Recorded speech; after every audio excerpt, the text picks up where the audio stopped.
नमस्कार, आप देख रहे हैं 4 PM और मैं हूं आपके साथ निधि तिवारी।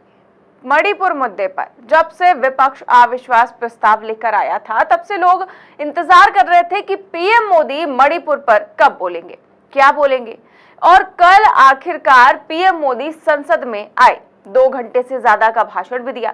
लोग इंतजार करते रहे कि मोदी जी मणिपुर पर कब बोलेंगे, लेकिन उन 2 घंटों में केवल मोदी जी ने चुटकुले सुनाए, मस्खरी की, शायरियां सुनाई, विपक्ष का मजाक उड़ाया और हमेशा की तरह आधे से ज्यादा समय तक कांग्रेस को कोसते रहे और अपनी योजनाओं का बखान करते रहे। और मणिपुर पर बोला केवल 2 मिनट, वो भी मजबूरी में। मजबूरी इसलिए कह रही हूं क्योंकि 1.25 घंटे तक विपक्ष इंतजार करता रहा मणिपुर पर पीएम मोदी का वक्तव्य सुनने के लिए, लेकिन तब पीएम मोदी जी नहीं बोले। जब वो नहीं बोले तो आखिरकार विपक्ष ने सदन से वॉकआउट कर दिया। इसके बाद मजबूरन पीएम मोदी को बोलना पड़ा, लेकिन बोला क्या? सिर्फ ये कि महिलाओं को इंसाफ मिलेगा, मणिपुर में शांति का सूरज उगेगा।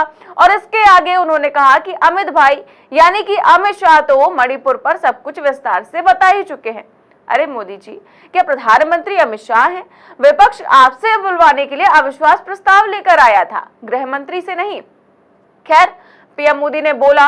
उसके बाद अब पीएम मोदी का जब कल भाषण हुआ तो गोदी मीडिया में मोदी जी का डंका बजने लगा, हमेशा की तरह। हेडलाइंस देखिए किस तरह की चलाई जाने लगी। 72 घंटे आरोपों की मिसाइल अब मोदी स्टाइल, मोदी का महाप्रहार, धारदार धमाकेदार धुआंधार, पीएम का दम, कहा विपक्ष ने फैलाया भ्रम, अविश्वास प्रस्ताव पर मोदी की ताबड़तोड़ बैठक, सफलताओं का जिक्र, विपक्ष को क्यों फिक्र, पीएम मोदी का विपक्ष पर प्रहार असरदार, टीम इंडिया पर कैप्टन मोदी का ताबड़तोड़ प्रहार। इसके अलावा कुछ थंबनेल्स भी, किस तरह के थंबनेल्स लगाए गए ये देखिए। आर भारत का थंबनेल है, मोदी का महाप्रहार जोरदार धमाकेदार, हिल गया इंडिया, पीएम मोदी का हमला, विपक्ष भाग चला, अविश्वास का रण, विपक्ष लहूलुहान, पीएम मोदी ने विपक्ष को धो डाला। तो इस तरह के थंबनेल लगाकर, इस तरह की हेडलाइंस लगाकर जो है वो प्रोग्राम चलाए गए जब पीएम मोदी का भाषण चल रहा था।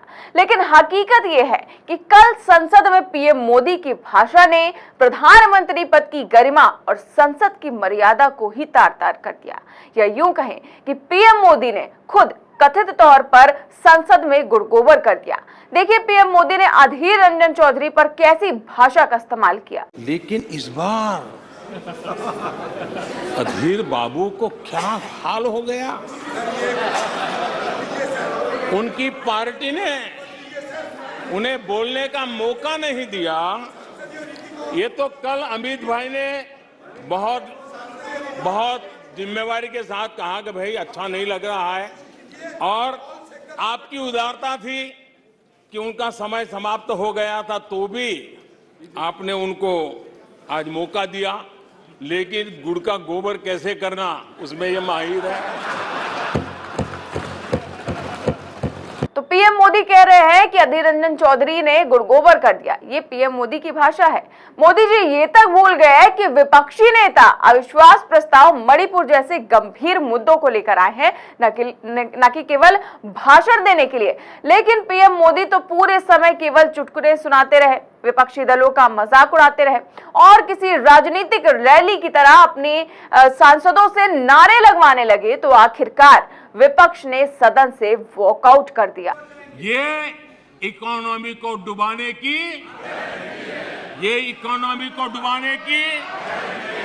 ये डबल डिजिट महंगाई की, ये पॉलिसी पैरालिसिस की।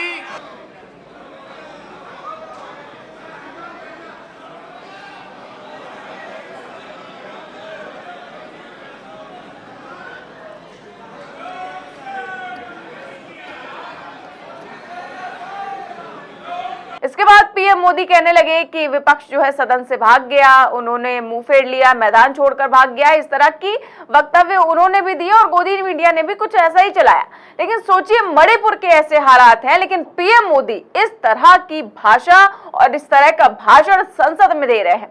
लेकिन जब पीएम मोदी ने इस तरह की निम्न स्तर की भाषा का प्रयोग किया तो पब्लिक ने उन्हें 0 दिया।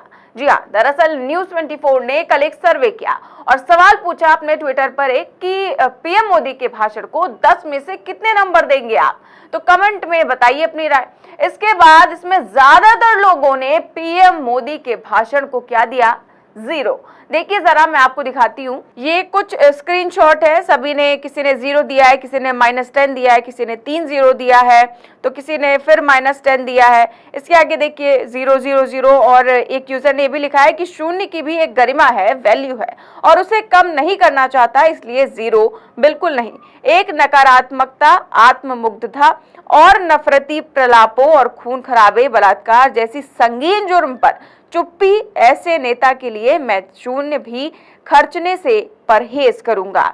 इसके बाद देखिए आगे भी लोगों ने 0 दिया है, किसी ने -10 दिया है। उसके बाद एक यूजर ने लिखा है कि देश को गुमराह करना बंद करें मोदी जी, इन्हें 10 में से 0 भी नहीं देना चाहूंगा। तो आप देख सकते हैं न्यूज 24 के ट्विटर हैंडल पर लगातार जो है इस तरह की प्रतिक्रियाएं आ रही हैं और न्यूज 24 ने ये ट्वीट अपना पिन करके रखा हुआ है। तो आप देख सकते हैं कि लगातार केवल कमेंट बॉक्स में 0 ही देखने को मिल रहा है। तो पब्लिक ने तो 0 दिया ही मोदी जी को, लेकिन केवल पब्लिक ने ही नहीं, विपक्षी नेताओं ने भी पीएम मोदी के भाषण को लेकर कैसे गुस्सा जाहिर किया है, क्या कुछ कहा है, सुनिए। महीनों से जलता सुलगता एक प्रदेश, 2 भागों में बंटता हुआ एक प्रदेश, एक ऐसा प्रदेश जहां के नौजवान के हाथ में कलम नहीं है, हथियार है। एक ऐसा प्रदेश जहां की महिलाओं की आबरू तार तार है। वो प्रदेश आज संसद की ओर अपने टेलीविजन पे बड़े उम्मीद से देख रहा था। आज उसकी उम्मीदें प्रधानमंत्री ने चूर चूर कर दी, तोड़ दी। आज प्रधानमंत्री के एक एक शब्द में अहंकार था, घृणा थी, नफरत थी, सब कुछ था। अपने पद की मर्यादा और गरिमा का ज्ञान या आभास कतई नहीं था। अहंकार, सत्ता का, देश की मौजूदा हालत पे सवाल पूछने वाले विपक्ष के प्रति नफरत। आपकी हिम्मत कैसे होगी, आपने मुझसे सवाल पूछ लिया। क्यों साहब, हमारा तो ये राजधर्म है। हमें जनता ने विपक्ष में बैठाया इसीलिए है कि हम आपसे सवाल पूछें, और आपको सरकार में इसलिए बैठाया कि आप जवाब दें। हमसे नफरत, हमें कोस कर क्या मिल जाएगा? सीधा सीधा कहिए आपके पास जवाब नहीं है। हमारे साथ बचपन में एक साथी पढ़ता था, लेकिन जिस फूहड़ता का परिचय उन्होंने आज दिया संसद में, वो फूहड़ता देखकर ऐसा अफसोस हुआ कि 140 करोड़ लोगों के ये प्रधानमंत्री, चुने हुए प्रधानमंत्री, दूसरे टर्म के प्रधानमंत्री किस तरह से पेश आ रहे।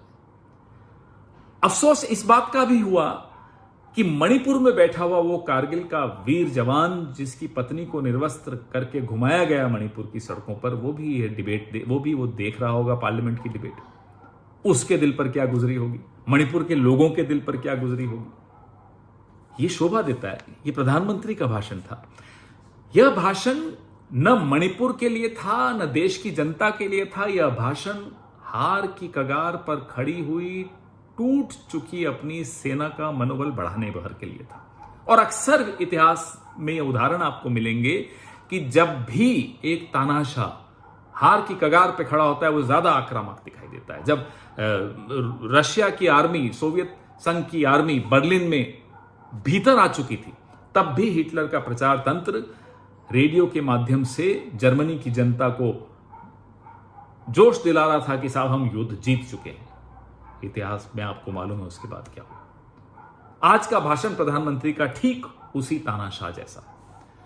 हमने सोचा था कि प्रधानमंत्री जी मणिपुर की पीड़ा के बरक्स मॉरल मेजॉरिटी के नक्शे पर 4 कदम चलेंगे, उस सड़क पर 4 कदम चलेंगे। लेकिन क्या देखा प्रधानमंत्री जी के भाषण में?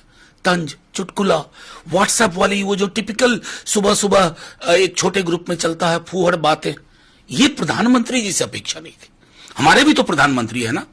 मैं मणिपुर होके आया हूं, आज वो सामने बैठे जब रहे होंगे टेलीविजन सेट्स पे कि प्रधानमंत्री जी हमारी पीड़ा, हमारी जो इतने दिनों से सुनने की आकांक्षा थी, मलहम लगाएंगे, ऐसा कुछ नहीं कर पाए। तो विपक्षी नेता कह रहे हैं कि पीएम मोदी ने मणिपुर पर कुछ नहीं बोला और एक व्हाट्सएप फॉरवर्ड जैसे मैसेजों को जैसे लगता है कि उन्होंने संसद जैसे स्थान पर उन्होंने पढ़ दिया जहां कितनी गरिमा होती है और उन्होंने इस गरिमा को ही तार तार कर दिया। पीएम मोदी की भाषा बिल्कुल ही किस तरह की थी आपने कल सभी ने सुना होगा, क्योंकि जब अविश्वास प्रस्ताव विपक्ष लेकर आया था तो लोग इंतजार कर रहे थे कि पीएम मोदी कब बोलेंगे और क्या बोलेंगे। सभी की निगाहें टिकी हुई थी, लगातार लोग सुनते रहे, लेकिन सवा घंटे तक केवल अपनी सरकारों का बखान, विपक्ष का मखौल उड़ाना और सिर्फ कांग्रेस को कोसना, सिर्फ यही जारी रहा। इसके बाद सदन से विपक्ष ने वॉकआउट किया तो आखिरकार मजबूरी में पीएम मोदी ने बोला, लेकिन केवल 2 मिनट, और बाकी कह दिया कि अमित भाई सब बता चुके हैं। लेकिन लोग पीएम मोदी को सुनने की प्रतीक्षा कर रहे थे मणिपुर को लेकर, ना कि एक राजनीतिक रैली जैसा भाषण सुनने के लिए, क्योंकि राजनीतिक रैली में जाकर तो पीएम मोदी बोलते ही है, लेकिन सदन था मणिपुर पर बोलने के लिए, लेकिन पीएम मोदी केवल हंसते रहे, पूरे टाइम हंसते रहे। अब आप पीएम मोदी के मणिपुर जैसे गंभीर मुद्दे पर ऐसे भाषण को लेकर क्या सोचते हैं, हमें कमेंट बॉक्स में जरूर बताएं। और क्या आपने कभी इतिहास में संसद में किसी प्रधानमंत्री का ऐसा भाषण देखा है, हमें जरूर बताएं। देश और दुनिया की तमाम बड़ी खबरें जानने के लिए देखते रहिए 4PM न्यूज नेटवर्क। नमस्कार।